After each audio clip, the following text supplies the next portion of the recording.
Now we've talked about a lot of things, and it's time to begin the last part of this talk, which is about the problem of stopping a talk.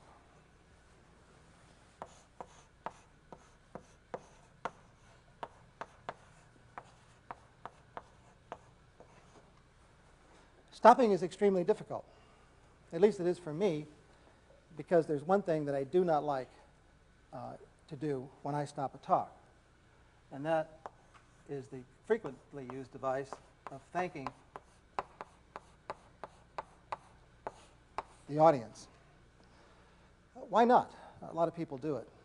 And the answer for me is that if a person thanks the audience, it's a suggestion that you're not really sure that the material you've presented to the audience has been worth their while. So if the people in your audience might suspect that you're the least bit unsure of yourself or of the material you're presenting, thanking the audience can be a very negative way to conclude a talk. So what then can you do if you can't thank the audience? What devices are there for concluding a talk and signaling that you're through? Well, one thing you can do is you can tell a joke. I said over there in the beginning that starting with a joke is a bad idea, but I have no such feelings no such negative feelings about finishing a talk with a joke. One of my friends and one of my colleagues who is known as a great speaker, Doug Lynott, once told me that he always finishes talks with a joke because, in his view, it makes people think they've had fun the whole time. So the joke can be an effective way to stop. But sometimes you don't have a joke. Or even if you do have a joke, there's something essential that you must do anyway, and that's deliver.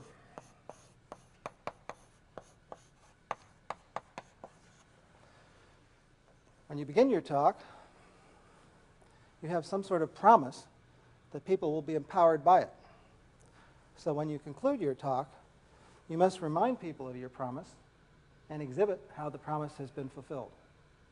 So at this point, in this talk, I might say to you that I began with a promise that my talk would accomplish two things. It would convince you that bits and pieces of knowledge can make you a better speaker, and it would provide you with a sort of starter set of those bits and pieces that you can begin to assemble into your own armamentarium of speaking heuristics. So I think I've accomplished that. And that's delivering on my promise, and it's an important part of the conclusion of any talk.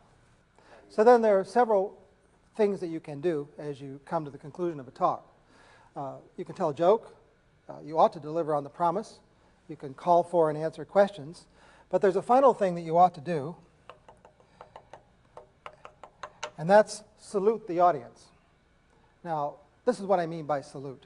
I might say to you, this concludes what I have to say. And I wish to add only that being here these past few days has been a wonderfully stimulating and provocative experience for me. And I look forward to the same kind of interactions frequently in the future. And I'm done. No thanking, but instead I'm saluting the audience. I'm saying it's been great to be with you. So to conclude this talk, I would like to say that I've enjoyed the experience. Your questions especially have been stimulating and provocative. And please, I hope you think to send your friends and colleagues to this talk next year so that I can have the same fun again.